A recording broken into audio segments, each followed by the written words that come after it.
Every once in a while, a TV show comes along that's a much-needed breath of fresh air, introducing stories you never even knew that you always wanted, like, I don't know, Optimus Prime's epic battle with prostate cancer, or the struggle of a self-cannibalizing gummy bear. Of course, we're talking about the one and only Star Wars-loving Aquaman-hating chicken-torturing Adult Swim sketch comedy show Robot Chicken. I'm Johnny with Channel Frederator, and we're diving into the stop-motion sensation that's sweeping the nation. Are you a die-hard fan, or maybe just wondering if it's worth a watch? Well, we've got something for everyone as we count down the 107 facts you should know about Robot Chicken. Let's get started.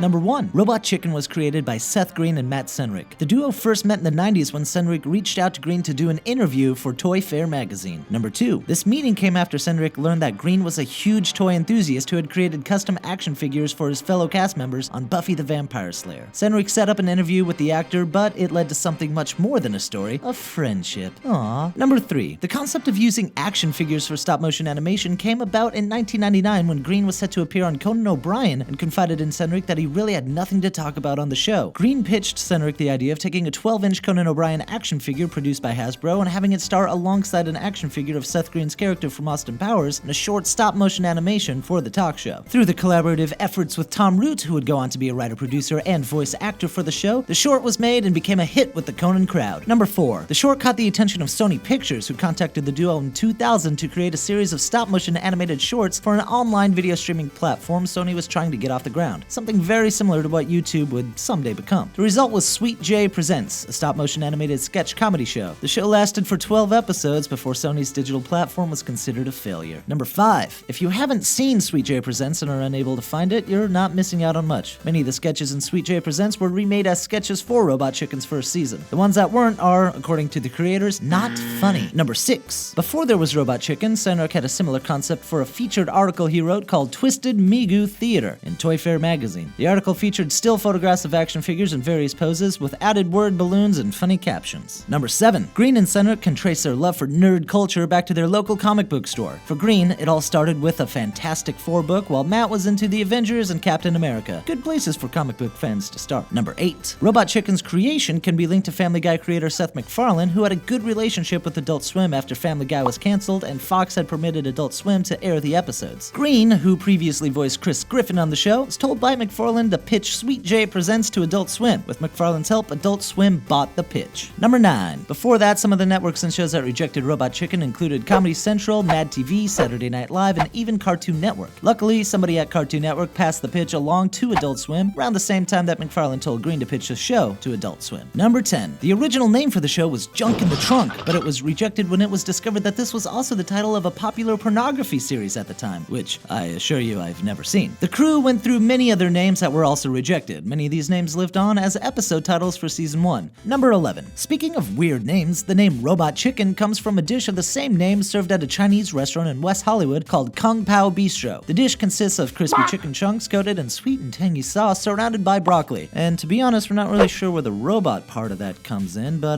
guess some things just remain a mystery. Number 12. According to Green, the show is mostly influenced by mixed media format shows from the 80s. Shows like Monty Python's Flying Circus, Pee-wee's Playhouse, and Kentucky Fried Movie all had a hand in inspiring the head writers. Number 13. During the first season, the creators phoned in a lot of favors to get actors to guest star. The roster started with the names they had worked with before, so Burt Reynolds, Dom DeLuise, Sarah Michelle Gellar, and even Ryan Seacrest made appearances. Number 14. It takes roughly 14 months to finish a season of Robot Chicken. At best, that can average out to about an episode's worth of footage every week. Number 15. When the show first started, the crew worked at a much more lenient pace, shooting one episode at a time. As the show got older, the crew became a bit more hardcore, shooting anywhere between 12 and 15 episodes at the same time. Number 16. Contrary to popular belief, the sketches are not random pop culture mashups. Legally, there has to be a justification for a sketch to be considered a parody, so most of the Robot Chicken sketches are comments on specific character relationships and worlds in contrast to ours. At least that's what Robot Chicken's legal team says is what's going on. Number 17. So much legal work is done in advance of the more sketchy sketches that the team has never found themselves in a lawsuit. Not even in the beginning. Each sketch is approved by 2 sets of lawyers before moving into production, so admittedly, it's never really been a concern. Number 18. Many of the figures were custom made from other collectibles. The 5-headed Britney Spears monster in Season 1 was crafted out of a giant mummy figurine Tom Root brought in from Universal's The Mummy Thrill Ride in Los Angeles. Number 19. The action figures require a lot of modifications to be reusable for the show. Since Season 2, the crew began reconstructing interiors and modifying the figures so that they are more durable while keeping them as true to the original form as possible. Action figure modding is a delicate art. Number 20. The staff actually designed the show to be visually appealing to viewers that may be high while binging on Robot Chicken. According to Root, part of the reason the show appears so simple and unpolished is because simplicity is pleasing to the chemically altered eye. Number 21. A voting process takes place to determine which sketches will appear on the show. Only the 4 original writers, Green, Root, Senreich, and Doug Goldstein, get a vote on the material for every episode. Number 22. Every day, at least 50 sketch ideas are pitched for a single episode of Robot Chicken. About 5% will get chosen for production, and by the end of the week, there's enough content to form one episode. Number 23. It's not often that a sketch gets denied on Robot Chicken, and when they are denied, it's not always for obvious reasons. A sketch was rejected that the team was developing about Power Rangers and race relations, but not because it was offensive, but because Adult Swim already had a similar project in the works called Menorah Team. Number 24. Breckin Meyer wrote a sketch called Doorway about a little boy that has a tiny door in his bedroom and a rabbit comes out of the doorway at night to terrorize him. Breckin has a framed notice from Standards and Practices rejecting the idea because of a number of reasons upon which they found it offensive. Number 25. The original Robot Chicken team consisted of just 12 people, with only 5 of them being animators. Green had no idea how they were going to fulfill the 20-episode order that was the first season of Robot Chicken with the lack of manpower, but fortunately they pulled through. Good job, team. Number 26. During the first season, the animators sacrificed a lot of their own toy collection for the show. The Black Ox robot figure seen beating up a scientist on Season 1 is actually owned by Goldstein himself. Number 27. Occasionally, animators have to damage rare collectibles in order to capture the special effect. During Season 1, they had to bash a mint-condition vintage Batmobile collectible with a hammer and then set it on fire. That must have been painful, both for the toy collectors and for Batman. I mean, not even the Joker would do something that cruel. Number 28. Everything for the show is made in-house. From building sets and modifying toys all the way up through post-production, Stupid Buddy Studios has it all in one building. It's a one-stop shop for stop-motion animation. Number 29. Although stop-motion animation is technically live action, there is still a ton of digital work that needs to be done to every episode. Several rigs that hold the puppets in place are edited out, and any other necessary effects are also added in post.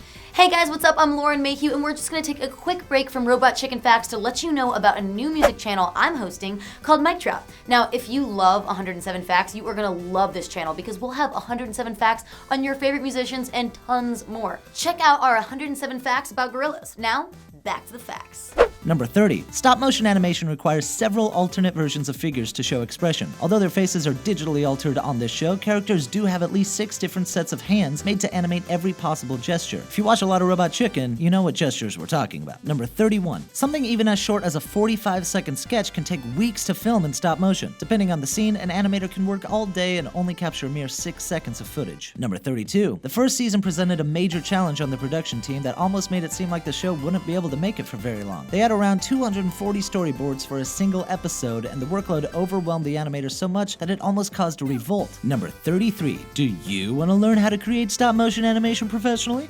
Well, Stupid Buddy Studios offers 8-week classes in the craft and is taught by Robot Chicken's animation director, Alex Kamer. Number 34. The show's theme song was composed by Les Claypool of the band Primus. Claypool is also responsible for performing the theme song for South Park, which, as I say that, is probably getting stuck in your head. You're welcome. Number 35. Robot Chicken's end credits music is a rendition of a song called The Gonk from George Romero's film Dawn of the Dead. Number 36. This cover of The Gonk was clucked by the original Robot Chicken crew at the request of Chris McKay, an editor and director on the show. Number 37. Robot Chicken first premiered on February 20th, 2005 with its first episode, Junk in the Trunk. Number 38. Robot Chicken doesn't always hire their writers by conventional means. According to Senreich, the head honchos of Robot Chicken are always looking at online outlets like YouTube for content creators that make them laugh enough to warrant a position in the show's writer's room. Before you send that 10-page email to Seth Green about your super hilarious sketch on YouTube, just know that they do not look at sketches that are sent to them directly via email or social media. They only look at material that they discover on their own. Number 39. When coming up with new ideas, writers typically write what's on their mind. It's not too often that they are given a list of properties or asked to tackle any specific subject in particular. They just kind of go with the flow. Number 40. The Robot Chicken writing process is a long and consistent one. From 10 a.m. to 2 p.m. every day, the writers are left to their own devices, coming up with ideas for sketches, researching researching the source material, and ultimately writing them. From 2 p.m. onward, the writers stop what they are doing, pass around their scripts, and read them together as a group. This culminates in a series of group votes that determine whether or not these sketches will proceed to the next round, where they're judged by Robot Chicken head honchos like Green, Senreich, and Root. Number 41. One of the rules that the show's crew has when selecting which sketches to produce is that the sketch must be or feature something that physically cannot be done in real life. Number 42. The writers of Robot Chicken collectively own a variety of video game consoles from across all generations, explaining the show's vast reach over the realm of video games from Super Mario to Final Fantasy to Halo.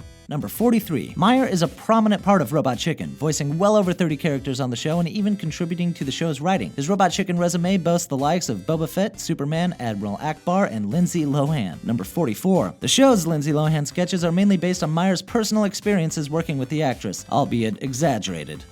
Hopefully. Number 45. If there's one recurring joke on the show that the writers feel that they've driven into the ground, it's Lindsay Lohan. Root has recently said that there is no point in picking on the actress any more than they already have, and announced that Robot Chicken's iteration of Lindsay has been officially retired. But Meyer begs to differ. He says that so long as Lindsay Lohan is out there in the real world, she may still have a shot at reappearing in Robot Chicken. Number 46. In the case of the Robot Chicken specials, it was always a right place at the right time scenario when studios approached Stupid Buddy with the idea of making the featured episode. It's been stated that the writers are very open to new ideas for future specials, especially if approached by Marvel or any other reputable studios that may want to collaborate on the show. Number 47. Speaking of specials, let's talk about Star Wars. When Senreich and Green first thought of asking George Lucas to do a voice on the show, everyone at Lucasfilm said it would never happen. Thankfully, the two writers never gave up, and the pursuit of the living legend not only resulted in a memorable guest star appearance on the show, but also an epic video promo for the Star Wars Robot Chicken special. Number 48. Some of the actors from the Star Wars films reprised their original roles for the Robot Chicken Star Wars specials, including Mark Hamill as Luke Skywalker, Carrie Fisher as Princess Leia, Anthony Daniels as C-3PO, Billy D. Williams as Lando Calrissian, and Ahmed Best as the universally beloved Jar Jar Binks. Number 49. At one point, Green reached out to Harrison Ford's agent about the actor making a guest appearance on the show. Not only did he have to explain the concept of a stop-motion animation sketch show, but he also had to explain Cartoon Network before she finally rejected him. A for effort, I guess? Number 50. Before the special, Hamill reprised his role of Luke Skywalker on Robot Chicken for the show's very first Star Wars sketch in the episode Vegetable Fun Fest. Number 51. The production of the Robot Chicken Star Wars special happened at the exact time as the production of Family Guy's first Star Wars special, Blue Harvest. Green and McFarlane would often converse during production to make sure they weren't making the same jokes or stepping on each other's feet. Number 52. The two Seths even contributed to each other's Star Wars projects, with Green reprising his role as Chris Griffin, who played Luke Skywalker for the Family Guy special, while McFarlane voiced quite a few characters for Robot Chicken's take on Star Wars, most notably Emperor Palpatine. Number 53. DC Comics chief creative director Jeff Johns actually approached the Robot Chicken staff about creating the DC Comics special. In fact, Johns said that one of the goals he had for DC Comics immediately following his promotion to an executive role in the company was to get Robot Chicken to create a special after seeing what the show had done with its massively successful Star Wars specials. Number 54. It's no surprise that Jeff Johns would want to make a Robot Chicken DC Comics special because he's actually been friends with Senreich and Green since the beginning. He's even written a few episodes on the show. Number 55. At first, Aquaman jokes were banned from the DC special. After the first day, when over half the jokes were about Aquaman, the head writers decided to just go ahead and make him the main character. I mean, let's be honest, Aquaman is pretty easy to make fun of. Number 56. Johns was heavily involved in the creation of the Robot Chicken DC Comics specials, providing the Robot Chicken team with feedback, free reading material, and even directly contributed to the writing of the special sketches. Number 57. Green compared the creation of the DC Comics specials to Marvel Studios' creation of films like The Avengers. They set out to not only bring the fantasies of comic book nerds everywhere to life, but to introduce this universe and characters to a whole new audience of people who have never picked up a comic book before, but just might after viewing the special. Number 58. Adam West and Burt Ward played an alternate version of Batman and Robin, respectively, for Robot Chicken's third DC Comics special. West and Ward previously portrayed the dynamic duo in the 60s Batman TV series. Number 59. Robot Chicken casted Nathan Fillion to play Green Lantern in the DC Comics special because many fans on the internet thought that Fillion should have landed the leading role in the 2011 Green Lantern movie. Given how that turned out, maybe they were right. Number 60. A similar thing happened with Paul Rubens, who was cast to play the Riddler in the first special. Rubens was actually in the running to play the Riddler in the Batman Forever movie before Jim Jim Carrey ultimately won the role, something Paul probably isn't too upset about anymore. Number 61. According to Green, Johns had decreed that Robot Chicken's interpretation of the DC universe is actually a canon alternate reality in the DC multiverse known as Earth RC. Did you hear that, guys? It's canon. Number 62. Robot Chicken has also made a special revolving around one of its own characters, Bitch Pudding, who started out as a throwaway character for a sketch taking place in the world of Strawberry Shortcake. What's up, hoes? Fan reception to this character became so overwhelmingly positive that they placed her in sketch after sketch before finally giving her a 12-minute special. Number 63. Bitch Pudding was played by Katie Sackhoff, known for playing Kara Starbuck Thrace in Battlestar Galactica. Number 64. Having a famous actor like Green aboard the show as an executive producer has benefited Robot Chicken by bringing in a plethora of Hollywood's biggest players to voice various characters on the show, like Scarlett Johansson, Mila Kunis, Conan O'Brien, Seth MacFarlane, Christopher Lloyd, Joss Whedon, 50 Cent, and J.K. Simmons,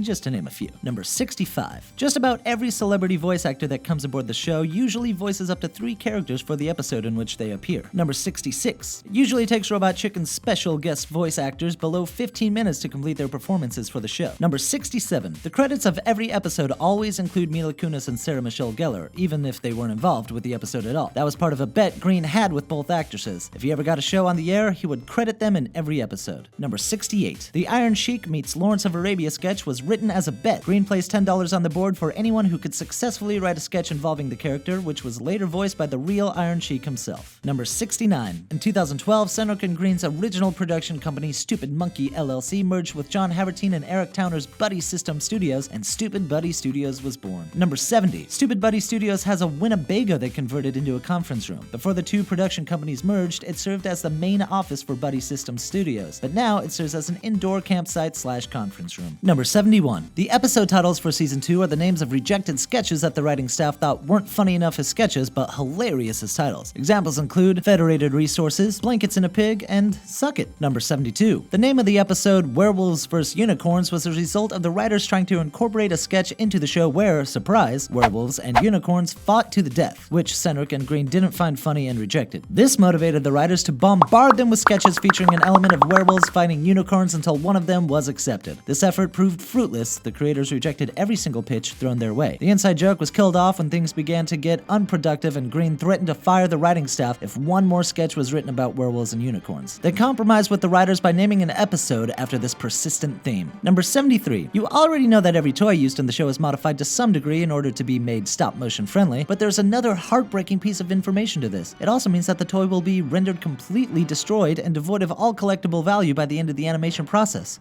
Just don't think about it. Number 74. While the show uses gutted and modified versions of pre-existing toys, Root claims that 50% of the figures used for the show are not available on toy store shelves and are actually custom-made from scratch. Number 75. Much like Hollywood Productions, the Robot Chicken staff has a collection of sets they reuse time and time again, just slightly altering its appearance with extra props or shooting it from a different angle. If you're watching a sketch with a city backdrop, you've more than likely seen that background 53 times before in other sketches. Number 76. One of the biggest challenges the animators face is gravity. Whether the character is just standing there or jumping in midair, it's a constant fight to keep them from falling over. The laws of physics can still affect production even if a character is not in the air. Oftentimes, the animators will keep the puppets in a set position when they wrap for the day. When they come in the next day, the characters will have mysteriously collapsed even if they're sitting. Maybe they have like a Toy Story kind of situation going on down there. Who knows? Number 77. Animator Dylan Markey reverse engineered a Nintendo Power Glove into a Bluetooth remote capable of controlling his computer and camera to make stop-motion animation less strenuous. The glove also features retractable tweezers used for switching out character details like eyes and mouths. If you fist bump the glove, it will spout a special catchphrase. Coincidentally, the first sketch he animated with the glove involved Nintendo CEO Shigeru Miyamoto hanging out in a hot tub with Bill Gates. Oh, the Power Glove. It's so bad. Number 78. Robot Chicken has been hired to create commercials promoting quite a few video games, including Halo 5 Guardians, PlayStation All-Stars Battle Royale, and Star Wars The Force Unleashed 2. Number 79. Nintendo also hired Robot Chicken to create Nintendo-based sketches that would play in between segments of their digital E3 2014 conference, in which Nintendo of America President Reggie Fils-Aimé attempts to deal with the high expectations of the audience. Number 80. The world's premier hat simulator, Team Fortress 2, features a limited edition Robot Chicken hat for every character class in the game. This limited time promotion ran in 2012 with the hat being awarded to players that signed up for the Adult Swim newsletter. Number 81. Senreich said that the idea of a Robot Chicken video game is something the team occasionally fools around with. He said that if it were to become a reality, it would most likely be a clone of the WarioWare WarioWare video games due to the ADD vibe of both the Nintendo series and of the show. Number 82. Several episodes of Robot Chicken were directed by Chris McKay, the animation director responsible for the Lego Movie. Chris is now lined up to direct the new Lego spin-off, the Lego Batman Movie. Number 83. The Simpsons commissioned Stupid Buddy Studios to create a stop-motion couch gag in reference to Robot Chicken for the opening of the animated comedy series. Producers gave the studio full creative control of the gag, stating their only rule was that a couch had to be involved. Number 84. The day after the sketch where Optimus Prime gets prostate cancer aired, the American Prostate Cancer Society website spiked 300%. Shortly after, the association approached Green asking if Optimus could be their new spokesperson, but unfortunately, the rights are owned by Hasbro. Number 85. Green is a self-proclaimed Foo Fighters fan and actually scheduled the band to voice their own characters on the show for a sketch. Unfortunately, due to a scheduling conflict, they had to pass, but Dave Grohl still loves to quote, "I love you, cha-cha-cha," whenever he sees Green. Number 86. A bunch of college students made a live-action version of the Wrath of Khan opera as a final project in their class. Senreich and Green couldn't be more amazed, so they put it on the Robot Chicken website. Number 87. Senreich's toy collection is notorious. In fact, all the toys featured in Weird Al's White Nerdy music video were from Matt's own personal collection. Number 88. When it comes to guest stars, the creators admit that they still have their wish list, but often actors seek them out when they want to be on the show. Examples include musician CeeLo Green, who called out to Green at a concert, and rapper 50 Cent, who called in a request to make a guest appearance. Number 89. Robot Chicken has already had more guest stars than Saturday Night Live. This averages out to about 6 guest stars per episode. Number 90. There's been little to no backlash from the actors they parody on the show. The writers claim as long as the sketches are funny, no one really seems to get angry. Number 91. For the Robot Chicken crew, the thought of being successful actually didn't sink in until the hate mail actually started arriving. Fortunately, there wasn't as much backlash from fanboys as anticipated, and the head writer speculated it's probably because the fans can relate. Number 92. Out of all the voices he's done on the show, Green's absolute favorite roles to play are Batman and the Nerd. He claims it will be the only time he ever gets to perform as Batman professionally, and the Nerd represents all fanboys, so the character remains close to his heart. Number 93. Although Robot Chicken has tackled a lot of different properties, it is yet to touch on Mass Effect, on which Green actually voices the character of Jeff Joker Moreau. Every season, Seth puts the idea on the table for his writers, but they have yet to actually write a sketch about it. Fingers crossed. Number 94. If you line up the episode titles in Season 4 chronologically, you will be presented with a story about a man named Maurice, who was kidnapped and brought to a DVD factory where he was tortured and possibly killed by his captors. Maurice's captors attempt to justify their actions by claiming that Maurice was attempting to unionize the factory's labor, something President Hu strictly forbade due to the time constraints and budgetary issues. Because Maurice's words could not be erased, he was made to be an example for other workers who would dare defy the factory's hierarchy. Number 95. The DVD and Blu-ray releases for Robot Chicken Season 5 actually occurred before every episode of the season aired on Adult Swim. Number 96. Season 6 was the first season with female writers on staff. There were no changes in content, but director Zeb Wells claimed that some of the more aggressively offensive sketches were written by the female staff, and he couldn't be happier to have them on the team. Number 97. The names of the episodes in Season 7 were named to resemble the names of stores you would find in a mall, like Batman Forever 21, which is an obvious play on Forever 21, and G.I. Jogurt, which sounds like the name of a small yogurt stand within a shopping center. The joke is fulfilled in the Season 7 DVD, where the menu has the layout of a mall with each episode being a store. Number 98. The DCU special DVD is loaded with sketches and extra footage that never made it into the show. One rejected sketch that failed to make it to the DVD was a beloved staff favorite where the Joker tried to create a Joker serum, but instead end up with a Jerker serum. Number 99. In case you were wondering, the mad scientist's name is Fritz Hunmorter. Hunmorter is German for chicken murderer. Number 100. Senreich credits the show's ADD mentality as the reason it is so enjoyable to a diverse audience that spans across different generations with differing comedic tastes. Senreich also personally dislikes a good 25% of the sketches that appear in the show, but doesn't cast them aside because he trusts his writers enough to know that if one group doesn't find a sketch funny, another one will. Number 101. Even after 10 years, Meyer claims that the show has never gotten stale for the crew and talent behind the show because the show targets pop culture as a whole, as opposed to other shows which focus on the adventures of a select few characters. Meyer adds that pop culture is something that continues to grow and change, providing seemingly endless comedic fuel for the years to come. Number 102. Sam Elliott was nominated for a Primetime Emmy for Outstanding Voiceover Performance in the episode Hurtled from a Helicopter to a Speeding Train. In the screenplay, the stage direction called for a Sam Elliott type, so Green wrote a letter to the famed actor reaching out, and much to his surprise, Sam Elliott actually showed up. Number 103. Senreich and Green were in the process of developing an animated comedy series that focused solely as a satire of the Star Wars universe called Star Wars Detours, featuring many of Robot Chicken's voice talent reprising the roles from the specials in the series, like Green as Obi-Wan Kenobi, Meyer as Boba Fett, and even McFarlane as Emperor Palpatine. 26 episodes of the show were completed, but the show never aired anywhere due to a change of heart at Lucasfilm, causing the series to be shelved shelved indefinitely. Number 104. As the show began to grow in popularity, so did stop-motion animation. Green claims to have seen the animation style being used more and more in fan videos, and now even in the industry as the studio expands into new territories. Number 105. Robot Chicken's success is topped with a total of 17 Emmy nominations, with 4 wins under its belt, including the award for Outstanding Individual Achievement in Animation for 2006 and Outstanding Short Format Animated Program in 2010. Number 106. Robot Chicken is currently the longest-running stop-motion series on television. Congrats, guys. Number 107. The creators of Robot Chicken are a bit hesitant to create a movie based on the show due to its ADD structure and believe that it would more than likely wind up becoming something like Jackass the movie, something they aren't very fond of. Despite this, they do think that it could be possible if they were to take the same approach that they took with Robot Chicken's Bitch Pudding special. Fingers crossed. Thank you guys for watching 107 Facts You Should Know About Robot Chicken. What's your favorite moment from the series? Sound off in the comments. And if you like this video, be sure to check out some of the other 107 Fact videos by clicking the annotations or links in the description. We have new videos dropping every week, so let us know which animated movie or show you want us to cover next. And if you like getting more from your cartoons, subscribe to channel Frederator, because remember, Frederator loves you. This is why the box goes nuts.